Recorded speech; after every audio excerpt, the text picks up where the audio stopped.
Okay, good evening. Welcome. So I would first like to acknowledge that we are meeting on the original lands of the Anishinaabe, Cree, Oji-Cree, Dakota, Dene peoples, and on the homeland of the Métis Nation. We respect the treaties that were made on these territories. We acknowledge the harms and mistakes of the past, and we dedicate ourselves to move forward in partnership with Indigenous communities in the spirit of reconciliation and collaboration. We are also assembled in the Winnipeg Art Gallery, which holds the largest public collection of contemporary Inuit art in the world, soon to be accommodated in the Inuit Art Center. So my name is Lisa Landrum. I'm the Associate Dean Research for the Faculty of Architecture at the University of Manitoba. I'm also the Cultural Events Representative for the Department of Architecture, which gives me the great pleasure of hosting events like this evening with the assistance of Madeline Defoe and Brandy O'Reilly in the Partners Program Office. You know, I'll also mention that I've misplaced my glasses. So if anybody finds them, you can let me know. They're a nice little copper-ringed glasses. They might be in my bag or they might be hanging off a piece of my clothing here. But if I look like I'm trying to bring things into focus, it's because I am. Okay, so before introducing Michael Sorkin, I would like to express sincere thanks on behalf of the Faculty of Architecture to the Manitoba Association of Architects, whose generous support and commitment to meaningful dialogue has made this evening possible. So our Faculty of Architecture benefits from MAA support in many initiatives, including student awards, atmosphere symposiums, meet and greet events, library donations, and ongoing feedback and participation in programs like the new Cooperative Education Program. So the lecture this evening results from work from the Department of Architecture and Manitoba Association of Architects Strategic Committee, as well as conversations that Carlos Rueda, Dean Beddoes, and myself have been having with the presidents of the MAA for the last few years, including Vern Reimer, Marty Kuhlman, and Robert Winslow. And Robert Winslow, the current MAA president, architect and graduate of the University of Manitoba, is here to say a few words on behalf of the MAA. So please join me in thanking the MAA and welcoming Robert Winslow to say a few words.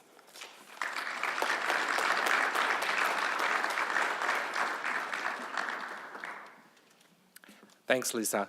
It's wonderful to see such a great crowd here tonight. So on behalf of the Manitoba Association of Architects, thank you all for coming out. As Lisa mentioned, the Manitoba Association of Architects is pleased to sponsor many events that pertain to architecture throughout the calendar year. As a regulatory body, it's a bit of a fine line we toe because we can't necessarily act as an advocacy body, but we do support public education on events such as this. But it's really rare that we have an opportunity to have somebody, a member of our profession, as distinguished and learned as Michael Sorkin. So we were very happy that the U of M was able to make this happen for us. So I'm looking forward to the lecture tonight. I hope you all are. And I've asked Michael to forgive us our dirty and dusty streets because I've said to him that Winnipeg has two seasons, winter and flood. And when winter and flood go on vacation, we get 2 weeks of summer. So we're still waiting for that one last blizzard before we start sandbagging. And after that, we'll do some cleanup. So thank you very much. Enjoy.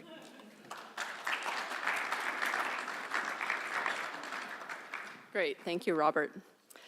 Okay, it's an honor to introduce award-winning architect, urbanist, author, critic, and teacher Michael Sorkin. Michael is principal of Michael Sorkin Studio, an international design practice based in New York City, with a special focus on urbanism and green architecture. He has taught thousands of students at leading universities around the world, including the Academy of Fine Arts in Vienna, where he was professor and director of the Institute of Urbanism from 1993 to 2000. Since 2000, he has been Distinguished Professor of Architecture and Director of the Graduate Program in Urban Design at the Bernard and Ann Spitzer School of Architecture at City College in New York. Michael is also president of Terraform, a nonprofit dedicated to urban research and advocacy, and publisher of UR Books, and there are just a handful of UR books out there, 40% off the regular price. Get them before you leave. Michael has written hundreds of articles, every one of them provocative and pertinent to pressing issues both local and global. Most recently, his most recent book is entitled What Goes Up? The Right and Wrongs to the City, available at McNally Robinson in Winnipeg. So on a more personal note, I'll mention that 25 years ago, it's hard to believe, but 25 years ago, I had the honor of working with Michael as a fourth-year architecture student at Carleton University, where he was teaching as a visiting professor. That studio was unlike any I had experienced before, drawing on propositions from his book, Local Code, which reads like a cross between an official zoning document and instructions for a surreal eco-sci-fi party game. Me and my classmates were tasked with collectively building an entire city, the best, most enchanting city imaginable. I'm still trying to live up to this assignment I was given 25 years ago.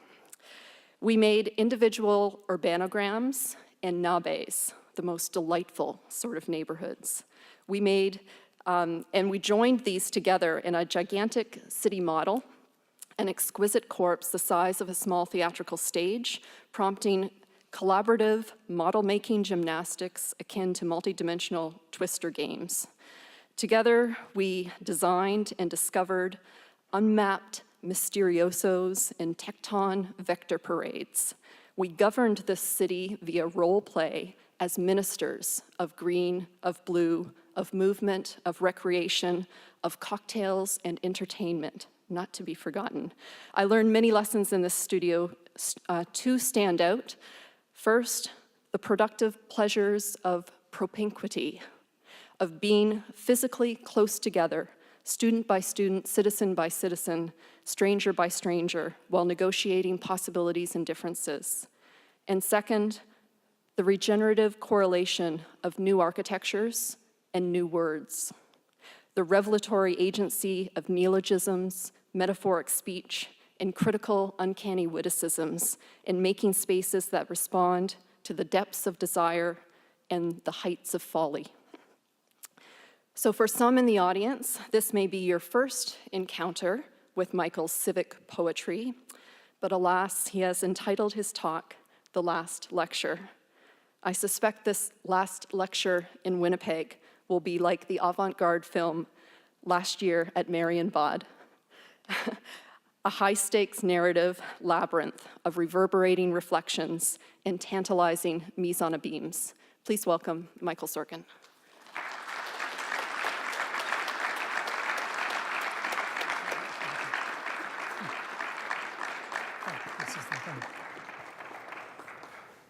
Thank you. I dare say that's the finest introduction I've ever had. Thank you, Lisa. She's a national treasure.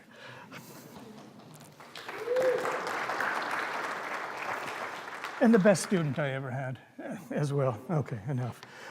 So when Lisa invited me to give this lecture, I asked her whether she would prefer me to give a lecture that was a little bit technical about some research I'm currently engaged in and have been working on for 10 years, or something personal. She, without a moment's reflection, chose the personal. And the lecture has disappeared from the podium. Here it is. And so, with your indulgence, that's what you're going to get. Just push the central button to make it move. Yeah. Okay. That should work, or the arrows on the computer. We'll see. All right. I've been planning to give up giving lectures, but I keep getting talked out of it. If I can find the nerve, though, this could be my last. These formal performances simply cause me too much anxiety, and writing them out and collecting the images is weeks of torture for an hour's entertainment. This is cruel, especially as the door to senescence begins to open and so many incompletes still need to be finished. When I was younger, I liked the performative part of this, facing the abyss, throwing a slide on the screen, and winging it. Of course, I wasn't really out on a limb. The spontaneous act was actually cobbled together from a bulging grab bag of tropes, memes, and shtick. Teaching is getting a bit like that, too. I keep hearing myself repeating myself. Okay. Picture a dinner party. Whoops. Picture a dinner party. You offer up your best jokes, hoping you haven't retailed them to that crowd before. But working yourself into a merry mood over and over is punishing. The shop-worn jest eventually loses the zingeriness of its zing for you, but still draws a laugh from the audience. I now judge the effects of my talks almost completely by the success of the laugh lines. I often speak in China, fruitlessly waiting time after time for the silence to explode into hilarity.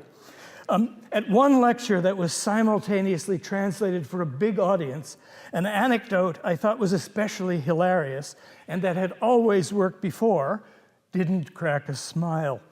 Afterwards, I asked a friend what had happened. He told me the translation had been, "The speaker is now telling a joke." I also enjoy provocation, but this too can miscarry. A memorable incitement maybe 30 years ago in Edmonton was inadvertent. The title of the talk was Family Values, which at the time was a Reaganoid dog whistle to his Neanderthal base. I'd obviously meant it to be ironic, describing the family relations among the biomorphic work I was into at the time.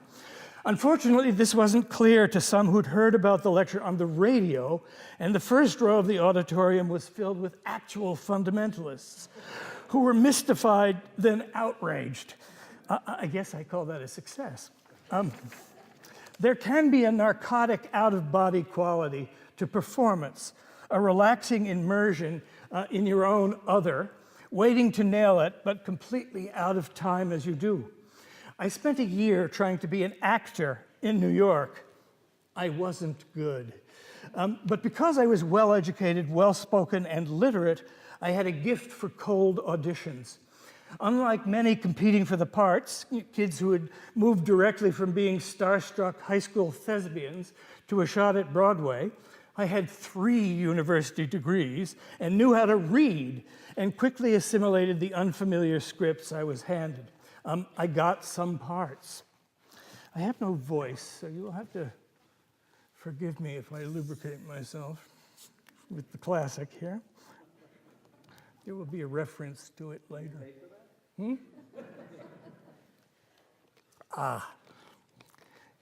People keep saying the United States is good for nothing. I beg to differ. Anyway, the high point of this detour was dinner theater on the Jersey Shore, a paying job. We were performing that great and totally hokey temperance melodrama, The Drunkard, still the longest-running production in American theater history. I was cast as the villain, Cribs. I waxed my mustache and played it in my best snidely whiplash style, demanding the tubercular heroine pay her rent at once and threatening some horrible whatever. Part of our small salary was provided in the currency of dinner, and before each performance, we gorged at the Club Benet's legendary pasta buffet. The proprietress carefully supervised, interceding if we made for any of the pricier items. Don't even think of getting near those cocktail shrimp. We were starving actors, though, and carb-loaded ad extremis, which left our performances somewhat dyspeptic for the first act or two. There was much backstage manufacture of farting noises, which ensued in an effort to send the players out front up, and I almost invariably succumbed to the giggles when this happened. I did get off a good line one night when a plastered patron in the first row of tables shouted at me, "Get off the stage, you fool." I stepped through the fourth wall and replied that I may have been a fool, but I wasn't the one who had paid $32.50 to see me. This all happened after I'd finished architecture school, as many of my comrades struggled to find sympathetic spaces that might help rectify, at least do no harm to, this riven world of ours. Or like my time on stage, to hide behind an alternative expression for a while before getting serious. I did my university studies from the mid-60s to the mid-70s, and the times they were certainly a-changin'. The war was on, as were fights for civil and gender rights. More urgent things were happening in the street than calculating bending moments or sizing ducts. We thought we could bring youth culture and the movement back into the studio, build a design school Soviet. The powers that be at the GSD, however, were not amused by my efforts to organize a tuition strike against an education I obnoxiously pronounced to be worthless. To be sure, the school was at rock bottom, with a dean from the business school brought in to cure the fiscal chaos, and design critics whose main qualification was that they'd worked for someone who'd once worked for Corb. This dogmatic position begged the question of why stay at all? I did love architecture, especially cities. Hitchhiking was still safe, flights to Europe were cheap, and I went everywhere. Except, of course, Spain and Greece, which were on the political index at that time. Regretfully, I didn't get to these places until I was too old to appreciate what I would have appreciated then. There were cool urbanists centered on Kevin Lynch, and the campus buildings are a labyrinthine city. Transferred to MIT. Alvar Aalto and Henri Lefebvre were my guys, and Noam Chomsky was near. Our hand-built studio looked like a favela, an object of great veneration among urbanists back then, especially by John Turner and John Hobrocken, who thought of them as exemplars of radical self-management and self-help, powered by freedom and enterprise. The fashion statement du jour was bib overalls, accessorized with a claw hammer. Not for me. If I had a hammer, I wanted it with a sickle. Just before graduation, I was offered a job at the John Lindsay era New York City Department of Social Services as design director for a program to rapidly open 100 daycare centers for senior citizens. Parenthetically, I must say, it is a drag growing old, flashing that giveaway white Metro card, getting junk mail from the AARP, confronting the insane row of prescription meds above the sink every morning, and quipping with my cohort almost immediately about disease. Amazingly, we managed to get them up and running in little over a year. The centers were to be housed in existing catering halls, church basements, housing project function rooms, almost any safe and accessible space of around 10,000 square feet. And in the process of inspecting them, I traveled all over town, learning the city well. The site inspections I performed were, shall we say, ill-informed, and often involved jumping off a chair with my hand cupped to my ear to listen for the reverberations of structural insecurity. Everyone was impressed by my acumen.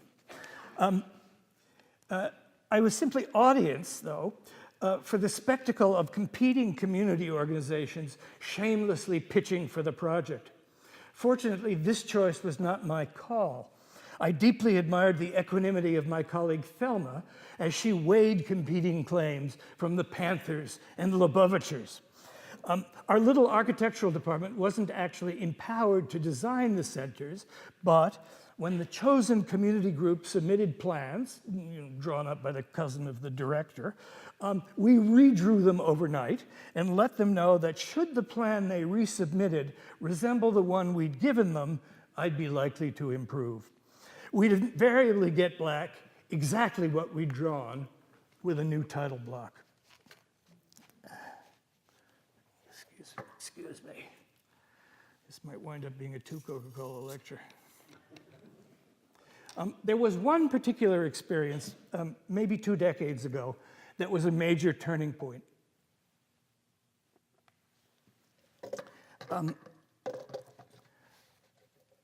I'd flown to Australia for a series of talks.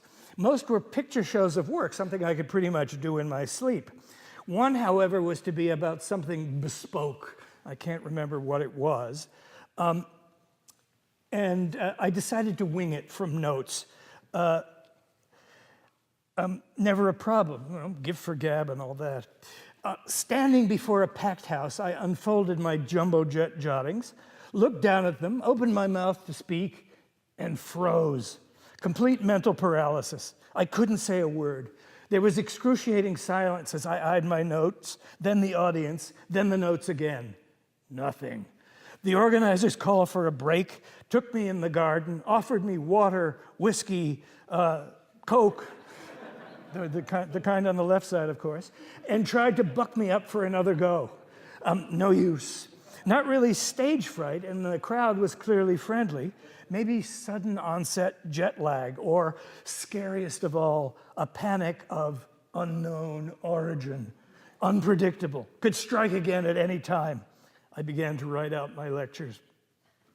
After a year at the Bureau of Purchased Social Services for Adults, another well-timed bolt from the blue brought me a teaching gig at the AA in swinging London. There I enacted the same crimes of inexperience I'd so vehemently assailed at the GSD, if with a little more je ne sais quoi. I'd been to their summer session and had gotten to know Archigram, Archizoom, Cedric Price, and other cool cats. When I arrived for the second time, the school was near collapse. The doorman was admitting students directly from the street. Then Alvin Boyarsky worked his magic, and the place was saved. I also knew at that point of American heroes like Steve Baer and the Zomeworks, the Survival Research Lab, the New Alchemists, and Ant Farm. I'd gone with my mother to Expo, oh, there's Ant Farm, to Expo 67 to see Habitat and the Buckydome. I just couldn't find a way into this world. I thought these great practices were escapist, frivolous, apolitical, overly technical, or demanded a lifestyle that was simply too rigorous for me. I did spend 6 months on a kibbutz and found the farming and the communalism invigorating, even inspirational, but was, I dare say, happy I had a ticket home. I passed some time on a vegetarian commune in Maine and built an unmentionable building, my first. But Thanksgiving with a tofu turkey simply didn't cut it. When I returned from the UK, I began to write a column in the Village Voice. I also saw this as another form of alternative practice, a somewhat coarse category that included advocacy, organizing, working as a barefoot architect in Newark or Mumbai, building a yurt in the woods, or simply drawing alone. Like writing about architecture, these choices seemed inauthentic or King Canute-ish to me. Architecture, though, was inescapable, and these seemed diminished versions of the real thing, whatever that was, even though my training gave my writing a certain extra authority. At the time, I was befriended by architects whose rivals oxen I'd gored or score I'd settled. Marcel Breuer invited me for martinis after an especial energetic excoriation of our favorite Nazi, Philip Johnson. I got to know Paul Rudolph, whose work I'd always admired, sometimes in print. We became friends, and Paul came to reviews of my students' mystifying projects, pinned on the walls of his building at Yale. He always took the work seriously and spoke about it generously. Encouraged by praise from the greats, I got back to goring in my fulminating ad hominem private eye style. This certainly stood out from the milder, not to say ass-licking, tone of most criticism at the time. But the Robespierre role was getting creepier and creepier. When I spotted someone on the subway reading my column, I'd move to the next car. This solid but siloed celebrity led to more teaching, first criticism and theory, then design. As we were discussing this afternoon, higher education is an origin point for the gig economy. Administrators love adjuncts. No commitment, no health plan, no pension, no living wage, no problem. But this was perfect for me. I was fine with these visiting love it or leave 'em deals and got very good at parachute studios. I soon hit the A-list. I've now taught at 29 schools, including 10 years at Cooper, 7 at the Academy of Fine Arts in Vienna, and now almost 20 at City College. In my jet set days, I thought the same dozen people were teaching every design studio in America. This fashion for fashion does keep going. I mean, if you look at the lecture posters in the hall at your architecture school, you'll find that they are all the same. I have no idea how David Adjaye does it. Despite my academic longevity, the "those who can't teach" apprehension bugged me deeply. So I spent a year, that's me, working for the only architect ever to employ me, a brilliant, eccentric, ironic Texan who probably knows more about the quiddity of building than anyone on earth. Columbia 68 had raised his consciousness, and he founded his practice to live out this transformation via the idea that architecture had to be constructive. I worked on advocacy planning projects and tenement rehabs, but I still thought real architecture was neoliberalism's sheep's clothing.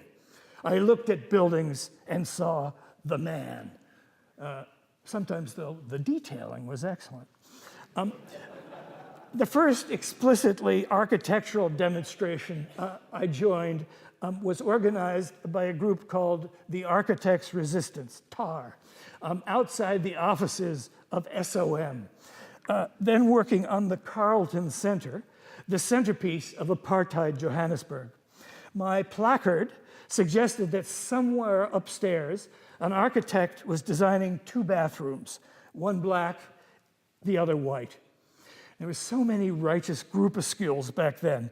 Italians flirting with the Red Brigades, squatters on the Lower East Side, the weathermen.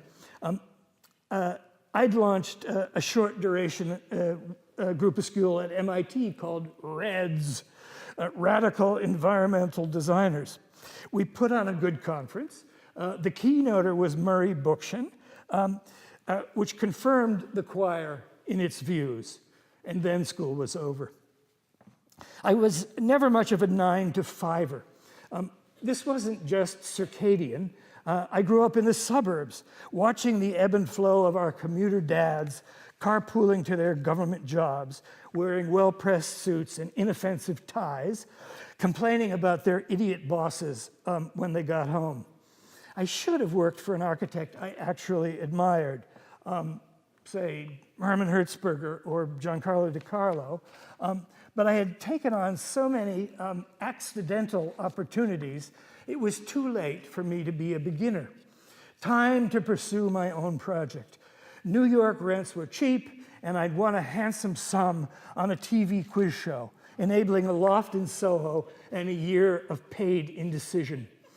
I had locked myself in the prison of my own freedom. But what was my project? I kept circling it, writing to pay the rent, doing TV and film scripts, including several multi-episode documentaries about architecture and urbanism, doing political stuff, including editing at a magazine which was trying to be the left alternative to Time. I was teaching around and hot gluing models from scrap wood in my spare time. Eventually, I bit the bullet and began to do classic starters work, interiors. My first commissions were for labor unions and civil liberties groups, which seemed righteous enough. I was, however, embarrassingly enthusiastic for that post-Dr. Pepper Memphis style, all pictures of which have now been destroyed. At the time, I was embarrassingly enthusiastic for that post-Dr. Pepper Memphis style at that time, and I can't believe I inflicted it on my clients. It was, I dare say, kind of popular back then. I became very friendly with a true master of interiors, Alan Buxbaum, whose work is at the headwaters of the downtown, buy-it-on-Canal Street, Soho loft look. Alan adored showbiz and had many clients from Broadway and Hollywood. One day, he offered to fix me up with a job redoing an apartment for a celebrity couple on Central Park West. A done deal, thanks to Alan's imprimatur. I immediately went to speak with my new clients about their expectations for the do-over. The conversation quickly arrived at the question of closet space, and I began to hear a wee voice inside me repeating over and over, "I don't give a shit, I don't give a shit, I don't give a shit." I suggested somebody else to them and went home. This rupture recapitulated an earlier door-slamming epiphany. Shortly after I'd started my second PhD program, the first had been in English, this one was in art history. I wanted to do architectural history in theory, but discovered that students were required to study the field broadly for a couple of years before getting to their chosen subjects. As I was also trying to do the theater thing at the time, my schedule required that I take courses which met only on Tuesdays or Wednesdays. This constraint forced me to enroll in an unimaginably boring course on attic red-figured jugs. One day, in a reasonably enjoyable seminar on cinema, as the professor preened for the fawning sycophants on either side of him at the long table, it came in a flash. I don't need this. Standing up and gesturing for silence, I told the class that I had been ambivalent, even tortured, about getting another degree, but had just had a moment of absolute clarity for which I wanted to thank them. I went directly to South Station and never looked back. Having rejected the interiors to additions to houses to small civic buildings to a partnership at Gensler trajectory, I had to find a way to pass go in a hurry. I began to make creatures. There was no prior agenda for this biomorphism. Frank Gehry's fish lamps, in fact, came rather later. But the form spoke to me. Bilateral symmetry was a useful point of departure, and the representational vocabulary was clearly at odds with the increasingly over-theorized art world, think Don Judd, and with architectures, think Peter Eisenman, efforts to cram more and more meaning into a smaller and smaller space, in effect, psychoanalyzing the column. They also gave the finger, I thought, to the metastatic alternative, the mimetic disease of drive-it historicism. Think Bob Stern. Family values. This animal goofiness, the imaginary building flipping the imaginary bird, protected me from anxiety about the social utility of the building as object, even as I longed to make some. I believed, sort of, that this work elected affinities with other insubordinate styles and practices, and assumed that the dog and the frog were kin with all those inflatables, nomadologies, globe-girdling grids, and comic book hyperbole. We persevered along this line, which culminated around 1992 in the most monstrous of them all, Godzilla. The bestiary had begun to truly gain traction. The work was published. We won a PA award for a suite of houses commissioned by a Russian mafioso for a beach in Jamaica, making fish forms appropriate, habitable, contextual, responsive, and clearly undangerous. The client did wonder, as the job began to wash up, if we could build them in marble, which, he claimed, could be had for an extremely good price in Irkutsk. We demurred. I have always put my faith in miracles. Invited to show something at Artist Space in 1989, I built a 16 by 16 foot model of a city of the mind and eye. I've never experienced more flow than during the months it took me to make the thing. I was reasonably skilled with power tools, had a very fine Swiss bandsaw, loved the smell of linseed oil and turpentine, and was grooving on the lone creator Homo Faber fantasies, which is actually the bane of real cities. But I had finally become an urbanist. I was teaching urban design, writing about cities, fomenting utopia, creating out-of-focus armatures as invitations to aggregate. Cities are the favored space of social relations, the phenomenal scale at which collective behavior organizes, obviously, the place for me. This urban turn was overdetermined. I was born in Washington, D.C., and lived with my parents in a small apartment building opposite a wonderful park. Psychoanalyzing the columns. Whoops. In a wonderful park with a water feature straight from Tivoli.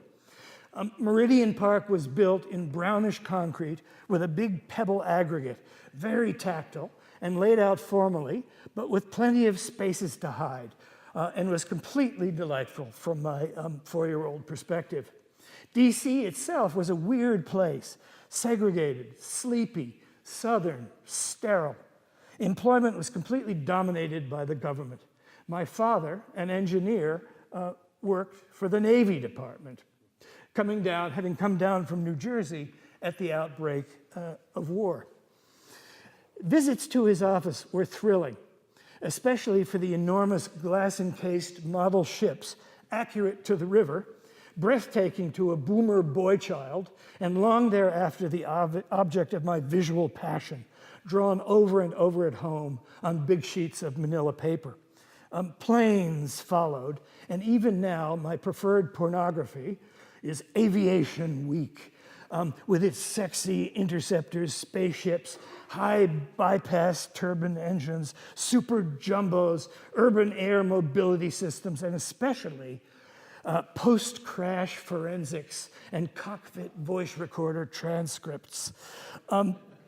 Back in my toddler times, DC was awash with men and a few women in uniform, covered with ribbons and decorations, big red stripes on bright blue pants, an entire city of village people dancing to the tune of dollars and death. Washington is, in fact, highly, if degenerately, utopian. The nation's all-at-once capital, rising on a swampy, pestilential site. L'Enfant's Baroque plan, with its diagonals and monumental culminations, its regulations to keep its character low, rose just a bit above the height of a European pre-elevator city. Paris +2, a machine for governing. As expected of their generation, my parents moved to the suburbs, but chose an unusual one, a modernist enclave in Northern Virginia, designed by Charles Goodman and landscaped by Dan Kiley. Because of its advanced design, Holland Hills attracted a liberal crowd and was both formally and politically at odds with surrounding subdivisions of Mini-Taras and Dixiecrats, and it developed its own utopian vibe. People actually believed in the suburbs those days, becoming a kind of cooperative and social enclave in then, racist Virginia. To experience Holland Hills is to make a connection. Oh, here's some sociability. Is to make a connection between politics and architecture, which looked to my first grade self like causation. The community was founded, however, with a stain, a restricted covenant. This was dropped, however, at some point, and Roberta Flack lived nearby for a while. There was an active dairy farm across the street from which cows periodically escaped onto our lawn, trampling the azaleas. My mother shooed them away with a broom. Both my parents showed an overwhelming, even Maria Antoinette-ish impetus to garden. Where did they get it? But with the delicious strawberries, tomatoes, and carrots came the onerous duty to weed and mow the lawn. I gotta get out of this place.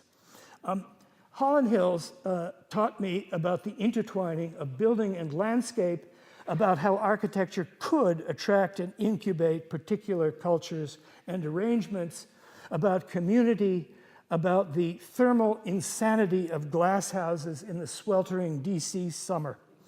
Our next door neighbor was an aging, highly anal retentive landscape architect, a surrogate grandfather who was very kind and very engaged.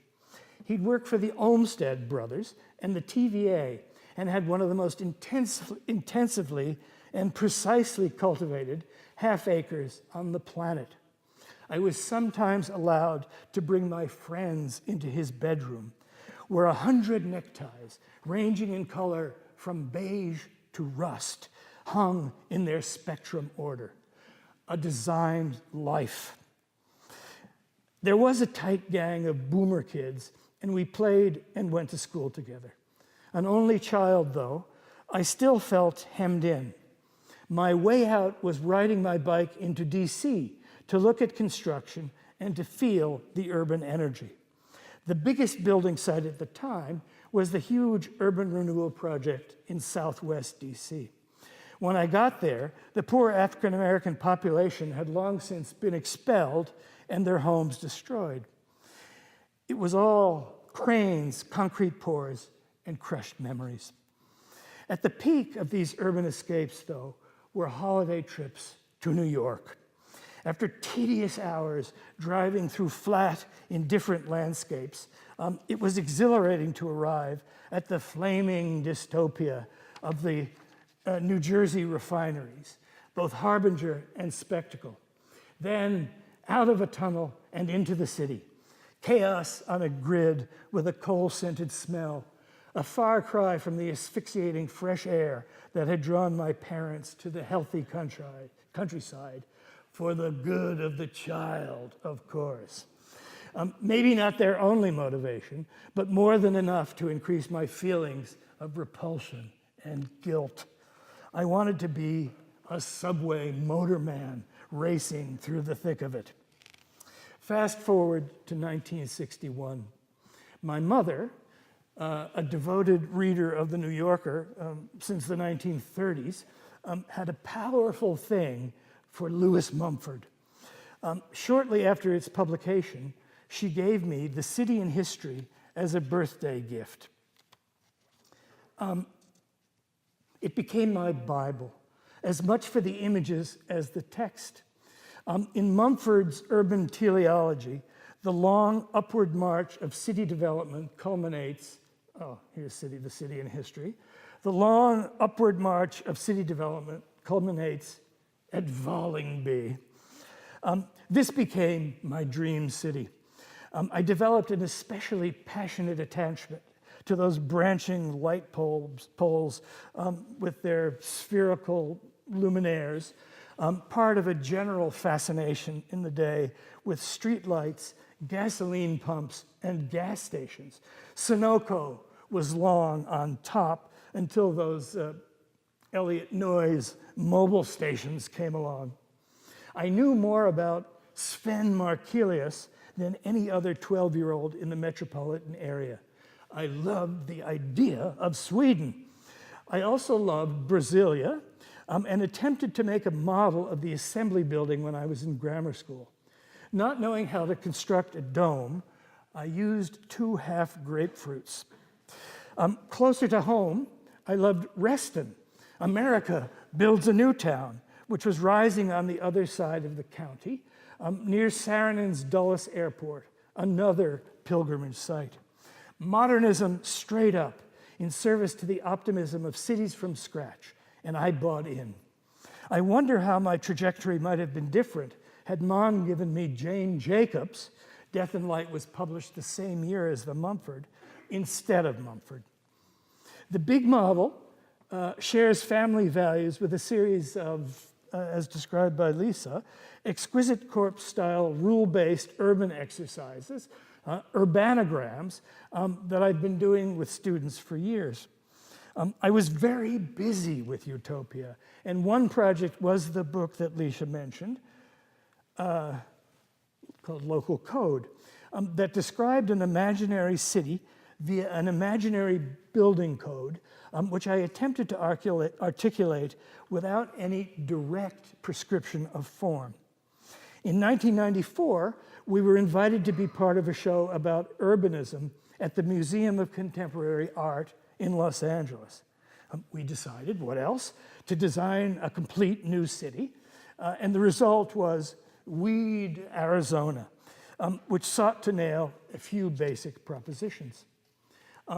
Weed rebalances, and forgive the primitive language, green, blue, and built space to include the city's key metabolic functions: thermal management, water capture, agriculture, bioremediation of waste, foot-forward mobility, a body and climate-based dimensional language, and loft-centric inhabitation. These lofts would be architectural stem cells, taking on any function in the sure-to-come golden age of benign systems and decent people. They would promote free and easy mingling of these neighborly people and activities. This anything anywhere mix reflects a new sort of functionalism that favors the social and generates innumerable unpredicted, mainly happy accidents and serendipities, which after all is the point of cities. We were also thinking about the loft's limits, uneasy with the paradigms of either the Beaubourg or Soho. Their architectures were inflexible, either too expansive, as the difficult to subdivide Beaubourg, or too enclosed, as with the classic Soho loft, with its two party walls, one decent exposure, and one exposure on the air shaft, which worked fairly well if you were doing action painting, but not so well after Biff and Betty came along, and it was necessary to carve out some bedrooms. In those pre-iPhone, Facebook, and biometric recognition days, we weren't so worried about total surveillance and its assassination of privacy, making space irrelevant. I fear that it is too late to worry about this. Is there anybody in this room who doesn't have a tracking device in his or her pocket? Naturally, there are exceptions to this universal equipotentiality. For structures of demanding purpose, concert halls, bowling alleys, hospitals, cyclotrons. Notwithstanding the whack forms, though, Weed is full of traditional urban architecture, a main street, a waterfront, and a fixed growth boundary.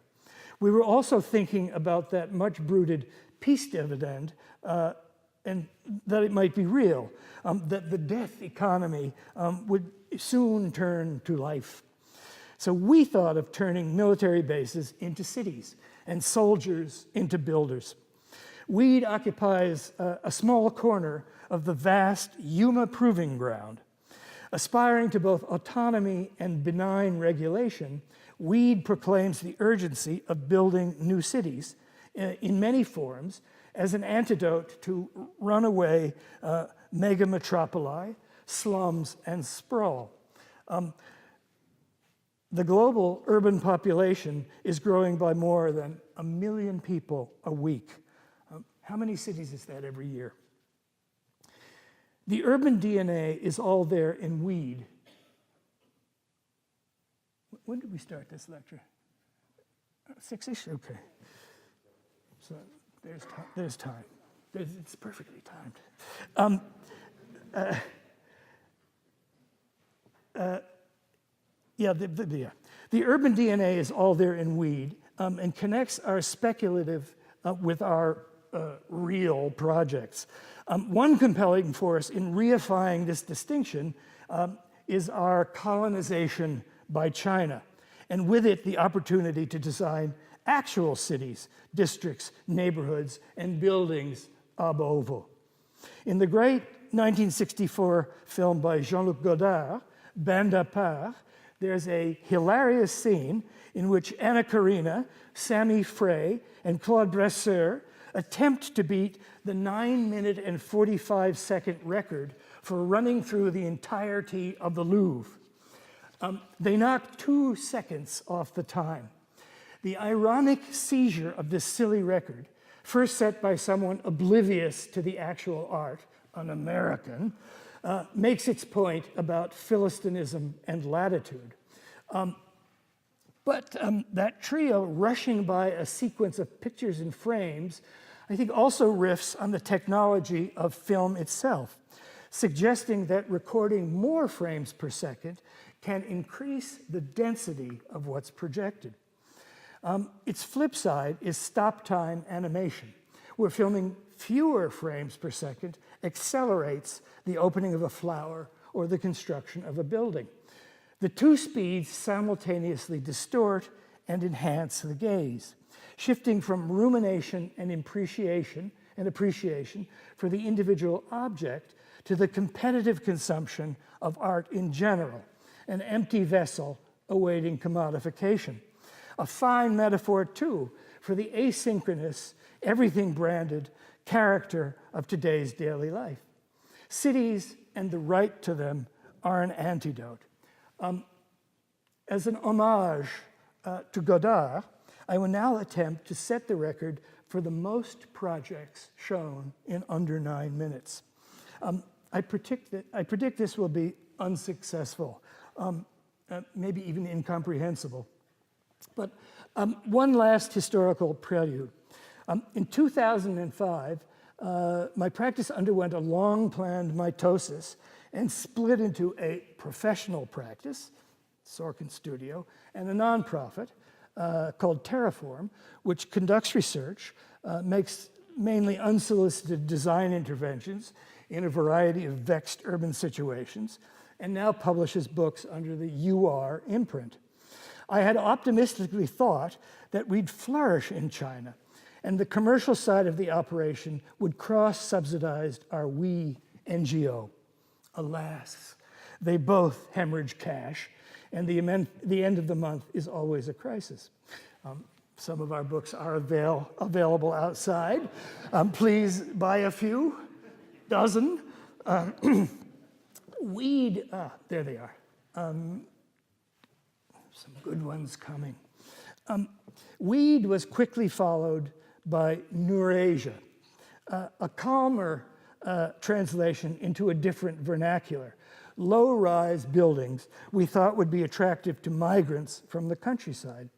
Neurasia follows Weed's pattern of readjusted green, blue, and built space, and the cross-ventilated, human-dimensioned, ubiquitous loft type, likewise sprinkled with special forms, places, and uses.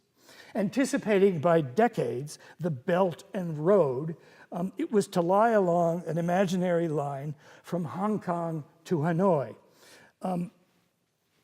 a node on a linear system of linked cities. Bring on the maglev and the Hyperloop. Our first official city from scratch was a company town for what we were told was a sustainable timbering operation in Laos. The looping roads and paths create villages and allow the whole site to be easily traversed by foot or bike. Public uses are concentrated along the river or the bisecting main road through town. Construction would be from local materials. And this lecture is much shorter than I had anticipated. No, it's not. It's now 7 o'clock, according to this. You're in Central Time here, is that right? Let me correct for that. Public uses are concentrated along the river or the bisecting main road through town. Construction would be from local materials. Space for market gardening would be provided for each family. There would be wind power. This loopy figuration periodically recurs in our work, sometimes under the influence of topography. In this project in Bonneville, near Coffs Harbour in New South Wales, 1,000 units surround Australia's finest golf course.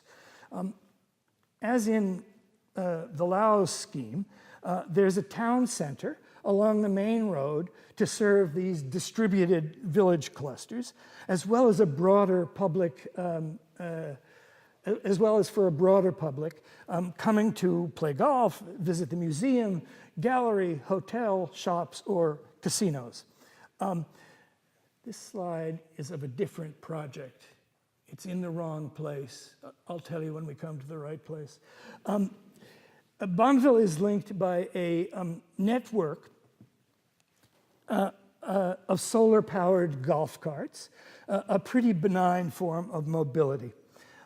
All black water is bioremediated on site, and the gray resultant recirculated for watering and toilet flushes. We've started designing the buildings, and they continue to develop an idea about pretty good architecture. Sustainable, sociable, and as adventurous as it can be without frightening the client. At about the same time we did Coffs Harbour, Bonneville, we won 2 competitions in Wuhan, China. The first was for a large satellite city located on the east side of town, within a less than pristine chain of lakes of great cultural, recreational, and hydrological importance. We determined that any water entering the lakes from the new city had to be cleaner than what was already there, which called for a deep green riparian edge and set us off on our usual environmental inventory.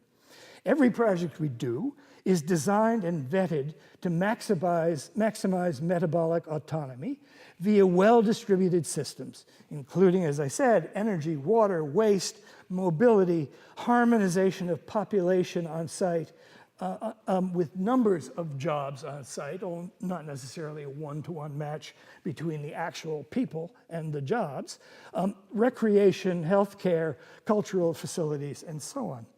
Each project is also a demonstration project meant to push the practice along. I think, no, this slide is okay. There's a bad slide coming. I'll shout out when it arrives. Because of the lay of the lakes, density and population are distributed in an archipelago of settlement. These islands are not so much zoned, okay, there's the wrong slide, but seeded, and individual districts are focused on commerce, higher education, recreation, and entertainment. All are very mixed, very mixed in form and use, and movement, as always, is feet first and bike beta, augmented by a dense network of ferries, links to the subway, and slow-moving, benign surface transportation, which we suggested be manufactured in an existing auto plant adjoining the site. The second winning scheme was for a tech campus, which we moved in the direction of completeness by adding housing, retail, recreation, and freedom from automobiles. The result is a functionally skewed, but potentially energetic and convivial community, like a university campus, in which intensity is the outcome of both boundaries and affinities. We shamelessly borrow from what used to be called nature,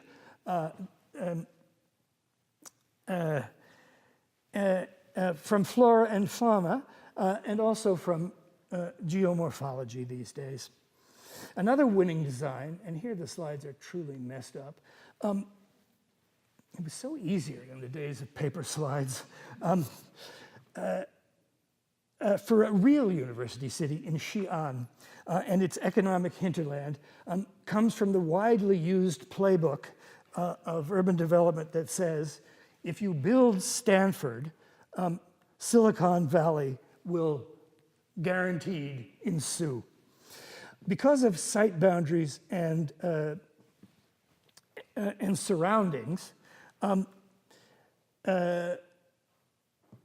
really screwed up here. Because of site boundaries and surroundings, the scheme is effectively an island, but highly harmonized. You've seen that one, right? An island, but highly harmonized. While Chinese state planning continues to impose an insane level of hair-splitting microzoning within the context of single-use districts, we've tried to ratchet up the mix, thwart conventional adjacencies, and suggest sympathetic architectures with Chinese character. I mean, this is in every competition brief or design brief that one receives from China, which is that all else having been taken care of, Chinese character must come through. So we did do a series of studies about some possibilities for, this is totally parenthetical, of skyscrapers with Chinese characteristics. This is a moment for laughter. Thank you. I actually collect these fabulous scholars' rocks, and these are all mine.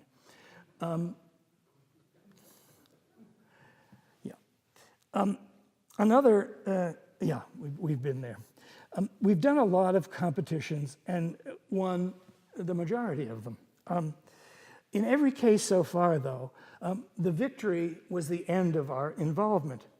Typically, the scheme is sent, along with the losing entries or the work of other consultants, to the local planning office, which takes from each what they like according to their own vision of a well-regulated utopia, consolidates, revises, and translates this into their default language of overzoning and superblocks. We accept being ripped off without acknowledgement or participation because we sometimes, at least, see our parti live on. And of course, we believe in propaganda. Neighborhoods are the decisive increment in urban organization. And although they can't be designed, a variety of activating forms can respond to both anticipated and unexpected accretion. A MAA rehabilitation in Istanbul for a somewhat haphazardly built district at very high seismic risk is saved from destruction by systematic reinforcement of useful buildings, and if necessary, their replacement, but preserving the entirety of its population in place.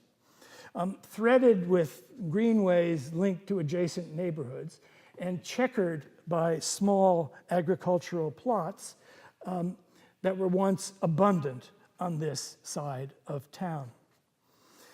The next neighborhood plan for the then decimated, although now upzoned and booming, alas, neighborhood of East New York is a diagrammatic collusion of sketch and strategy. We wondered what was the least we could do to transform this notional drawing into something more legible. Planting a tree, more notional, planting a tree in an intersection calms and redirects circulation and creates opportunities to aggregate in the still of its lee. This plan is for a twinned, where are we? low-density agrarian community, balanced by densification at key intersections within the surrounding fabric.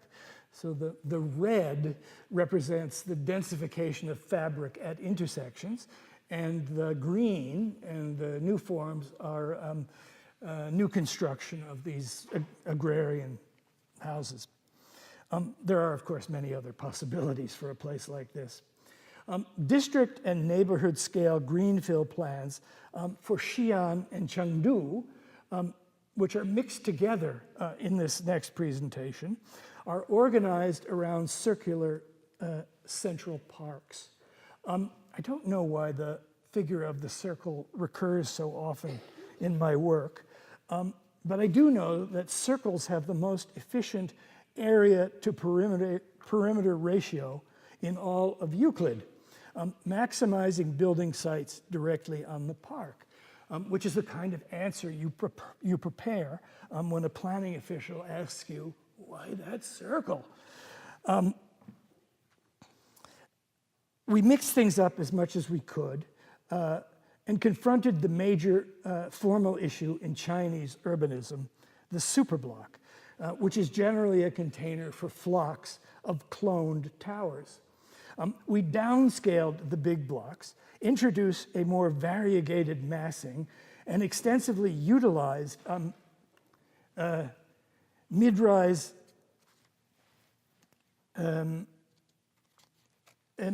building to create street walls, hence actual streets, hence urban spaces. Fortunately, in China, the Ville-Radieuse model seems to be relaxing, and there are many encouraging new slogans. Green city, smart city, park city, human city. We just got an RFP for a vibrant new Cuzhou, beautiful large garden that might loosen things up, or simply to further reify and camouflage the evil designs of Big Brother. This early project in Tianjin takes on another hammerlock, the insistence that all residential towers face south. It ain't there yet. There we go. Hilbesheimer on acid, attempting to subvert this maniacal but deeply ingrained morphology. We wiggled the east-west rows of a relatively or completely homogeneous residential type. By threading the site with pedestrian paths and keeping the cars in the plinth, we created spaces of opportunity for more particular publics and eccentric design. Now, the alternative had been, and you shouldn't have let me go up to my room and cut this lecture down. The alternative lecture would have been about the project I'm about to show you and inadequately describe. And this project by Terraform actually is at the root of almost everything we're doing in terms of urban design these days. We've spent a decade on an impossibly extensive research and design study, which is called New York City Steady State. And it's a detailed working through of the logics of the local. We wondered initially, just watch the slides and listen to my calming voice. A detailed working through of the logics of the local. We wondered initially how closely aligned, how literally coterminous New York's ecological footprint could be with its political boundaries. This thought experiment about a completely self-sufficient New York proposed fragments of a theoretically possible utopia that would demand reassembly in their working out. We also speculate in this project about the degree and location of what, in the end, makes this whole scheme unrealizable and unreasonable.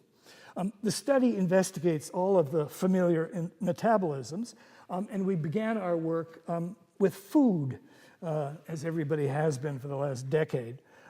The part of this project that investigates the food systems of New York is now practically done, and we'll publish it soon under our imprint with the title Homegrown. We first designed a complete system of urban agriculture, and although we quickly discovered it was borderline absurd, the rigor of the experiment demanded that we think it through. Energy, in the end, proved to be the obstacle. Too much needed and embodied. As the project evolved, we shifted to other scales and filters, including neighborhoods, hinterlands, inequality, climate change, governance, and differences, while simultaneously creating an appliance for doing the math that determines how low a city can actually go. This white whale, I'm afraid, cannot really be explained or caught in fewer than 400 pages. So stay tuned. To finally, actually not so finally, to in good order finish this lecture. Is it too soon to finish? Should I noodle? Should I tell jokes? In dialect? To finally finish, I'd like to show you a couple of schemes for Zhonggan, which is a new capital city for China that will join with Beijing and Tianjin as points on a gigantic triangle about 100 miles to the side, which will then become the heart of an insanely burgeoning supercity with a population of 150 million. Yikes. Zhonggan is to be the new home for so-called non-capital functions relocated from Beijing, which I take to mean that the Foreign Ministry stays and the Department of Motor Vehicles goes, much to the chagrin of workers obliged to move far from the action in the official plan. Zhonggan will have the usual smart city bells and whistles, including autonomous vehicles, a common logistical layer, and as much green technology as can be reasonably packed into the site. However, the site itself couldn't be more environmentally inopportune. It lies directly beside Baiyang Lake, a fragile wetland, the erstwhile kidney of North China. The entire territory is also at serious and regular risk of flooding. Our scheme, as you can see, is divided into an upper and a lower city. The upper city is dense and urban, with a complex lamination of mobility systems.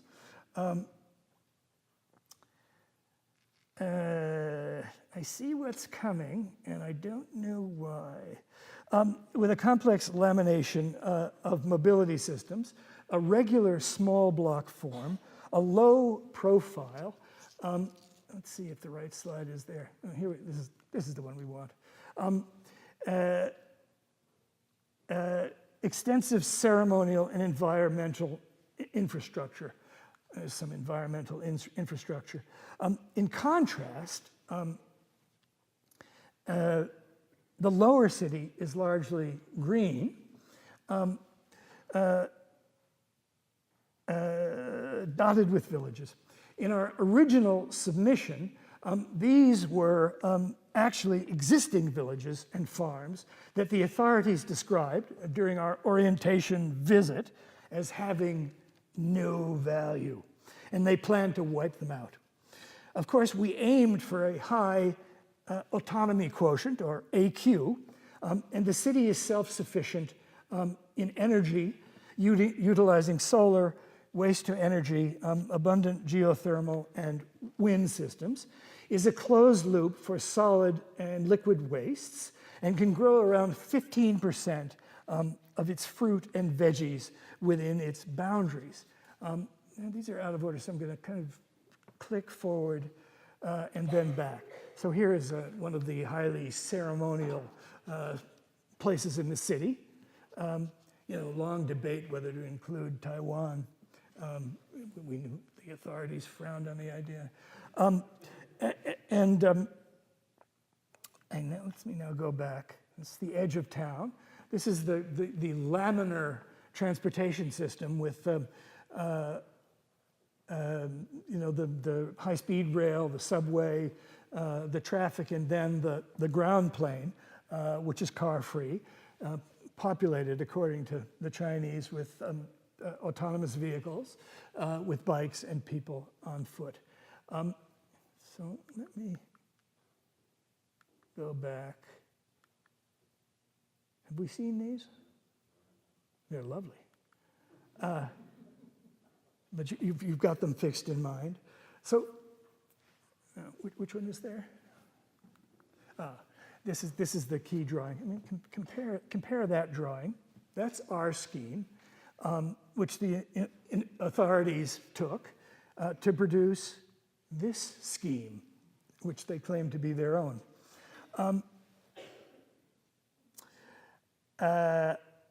So we were eventually invited back. Jesus, this is screwed up.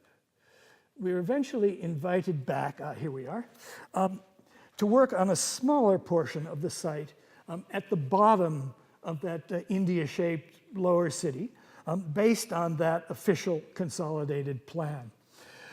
In this case, we probably went a little bit too far for the authorities. We proposed, as you can see in this, the green wiggly line in this, is a proposed relocation for a planned dike that would have surrounded the entirety of the lower territory. We did this in order that this terrain become part of an enlarged lake, a gain for wetland and water. Here's some landscape. There's some more landscape. Building is on a group of elevated islands, each seeded with a major function, a la Jane Jacobs, but otherwise mixed. So there is one of the islands. There is a clump of the islands. This is the one that we made the big model of. There's another one of these laminated sections, so beloved. Here's a central place. Here's the interior of the central place. And here is, some of these buildings are existing, the sensitive restoration of one of the villages that's on the site, in order that its inhabitants not be forced away. I wonder what's next here. Click to add notes. End of slideshow? It can't possibly be. Something's missing. That's the last slide? Jesus. I gotta learn how to do PowerPoint. Anyway, do you think I have to defend this work? We know the usual objections to such apparently complete stipulation in a plan. It's hubristic, masculinist, dictatorial, top-down, anti-democratic, etc. I don't see the problem here. This stage of planning is always speculative and provisional, not a sacred text, but a compilation of goads and lexicons, something to discuss and to debate for now. As the planet careens towards extinction-level disaster, there's no alternative to thinking together at scale. All cities accrete around some framework, explicit or implicit, concrete or notional. Prospective utopian imaginings of forms and consequences are not reality. Utopia, by definition, is unrealizable, a stimulus, not an outcome, a chimera. But the ideas should stay in motion. Can I stop now? Is it long enough? Okay, I think that will be enough for tonight, except there is supposed to be one last slide here.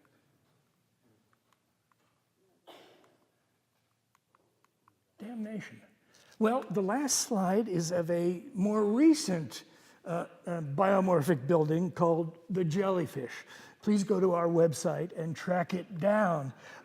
Terraform is terraform.info, and Sorkin Studio is sorkinstudio.com. So you're not going to see one last creature, but you are going to get one last piece of advice. Prepare every lecture as if it were your last. Thank you.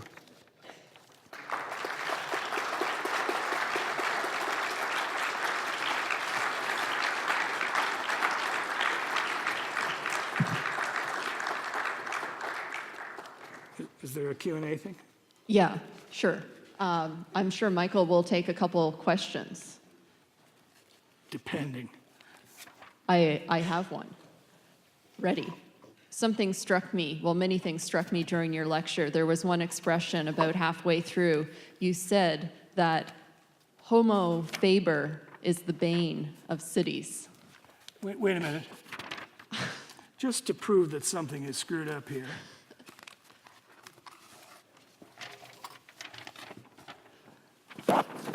The jellyfish. It didn't come through on the, we'll look into it. Okay, jellyfish, noted. We'll send an email around with a JPEG. I'll Instagram it. Homo faber. What was the question?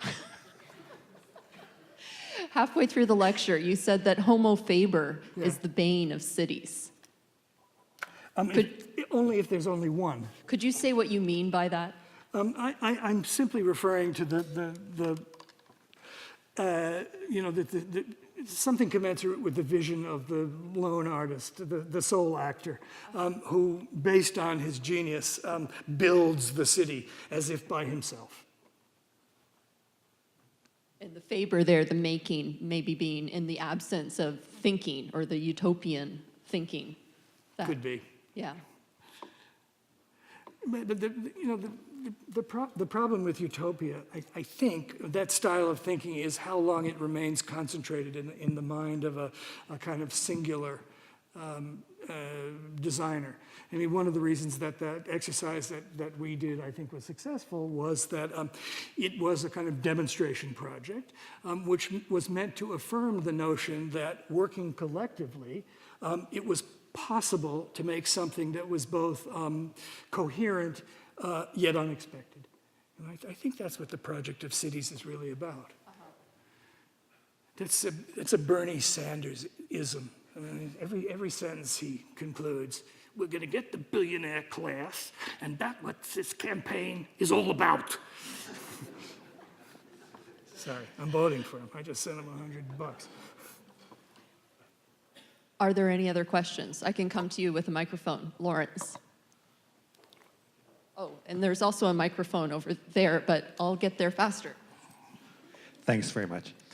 Thank you very much for such a flood of images, really inspiring, and I so appreciate the dynamism and the passion of your speech. But so right at the end there, you made the argument that actually these visions are about the rhetoric, the imagination of the future, which I completely buy. My question, though, would be, is if you're one of the partners in the... Say that again? One of your partners in the development of this rhetoric, in the discourse that you're developing, is the government of China. Are there ethical considerations? Are there ethical considerations? There are always ethical considerations, and one is obliged to draw the line which moves. So, for example, we do work in Palestine. Our next book is about Gaza. And I was thinking hard about this this year because I got a couple of invitations to Saudi Arabia, which I took, never having been there and not quite aware of how appalling it actually was. The first was, had to be done because it was completely goofy. I was telling Ted and Lisa about this project, which was to design the permanent facilities for the great Camel Festival that happens annually in Saudi Arabia. So, never having been, I flew over on the alcohol-free Saudi airline in which the flight attendants are all Muslims, but from more progressive Muslim states like the Philippines. Landed, went to the hotel, and in the morning got on a helicopter to go to over the desert, and arrived in an environment in which there were thousands of camels, swarming all over the desert. And we completely misinterpreted what they wanted for this project, which seemed relatively benign. And that's always the question, whether or not benign work in a hostile environment is something sanctionable in ethical terms. This seemed so ludicrous that it had to be seen. But it was amusing because that year, the festival was in turmoil. We also, misinterpreted the brief. We thought they wanted, the Hajj terminal. What they wanted, in fact, was Disneyland. And so there are three things that happen at the Camel Festival. One is camel racing. And here's another human rights story. I didn't actually see any racing. But when I got back to the hotel, I somehow blundered into the Saudi Sports Channel, which had camel racing. And the camels, the jockeys on the camels are robots.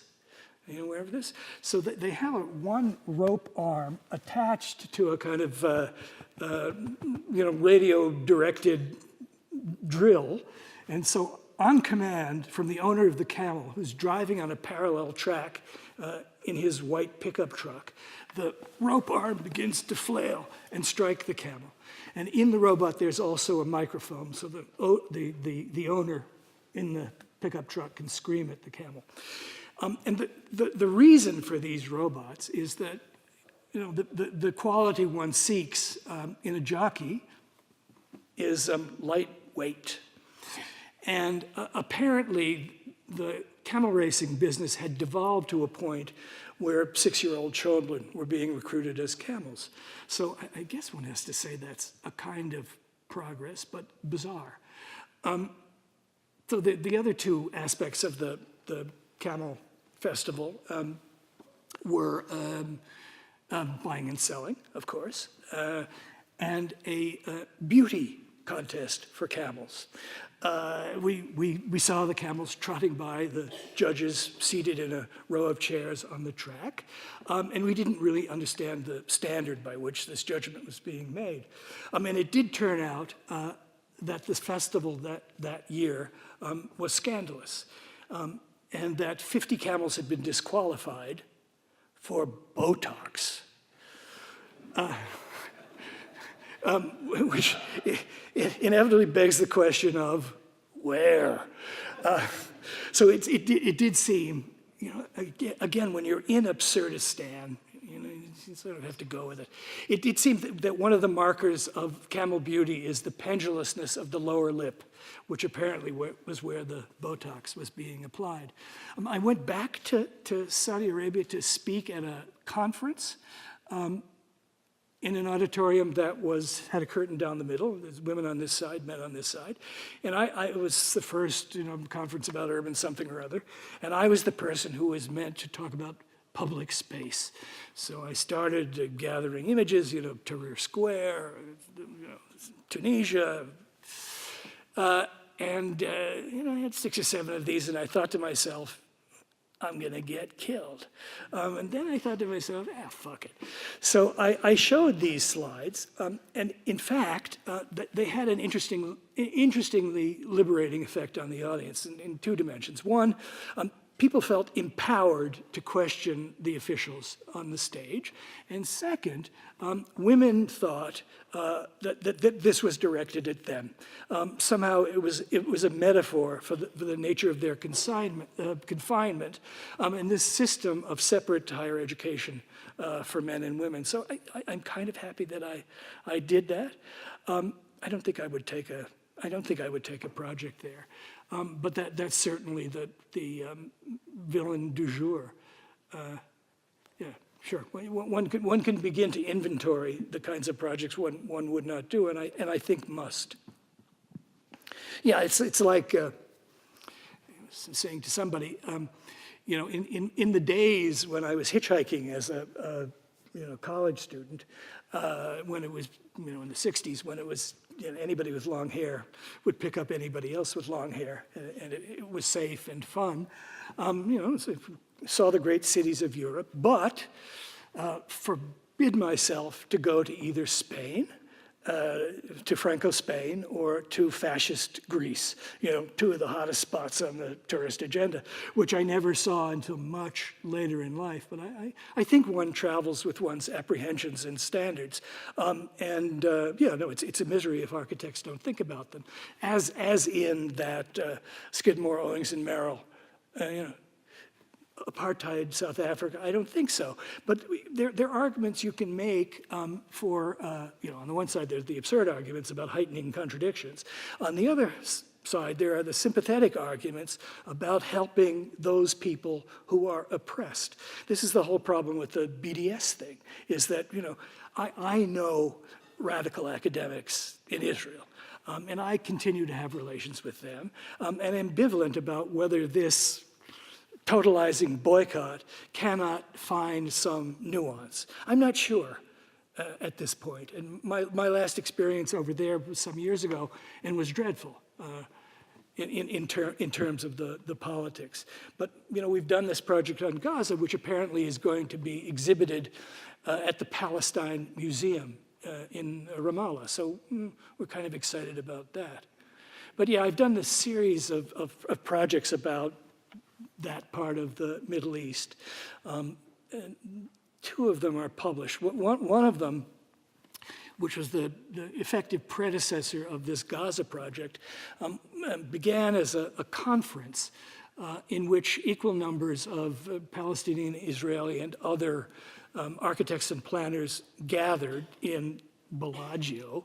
You know, if there's a place where everybody's going to get along, it's, you know, overlooking Lake Como with 3 Italian squares a day and, you know, Campari soda as the sun sets, in order to speculate about the form a united Jerusalem would take.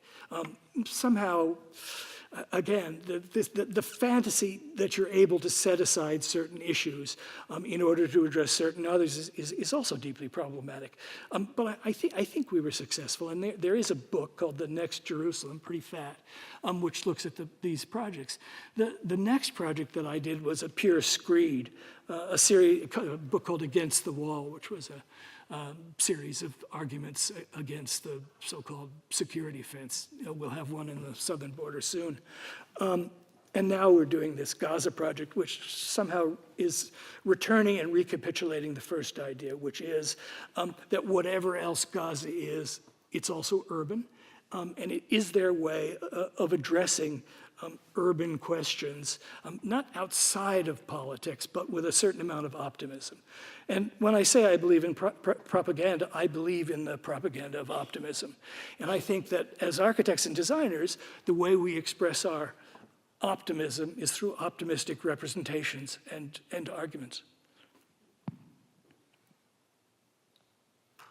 Is there any other? I guess that answers all the questions. No. Satirius, I saw you take a seat near the microphone, but no question? No. Okay. That's it? Well, I don't think this is the last lecture. I think Michael has a lot to say, but I think that might be, the word of optimism might be the last word for the evening. So thank you very much.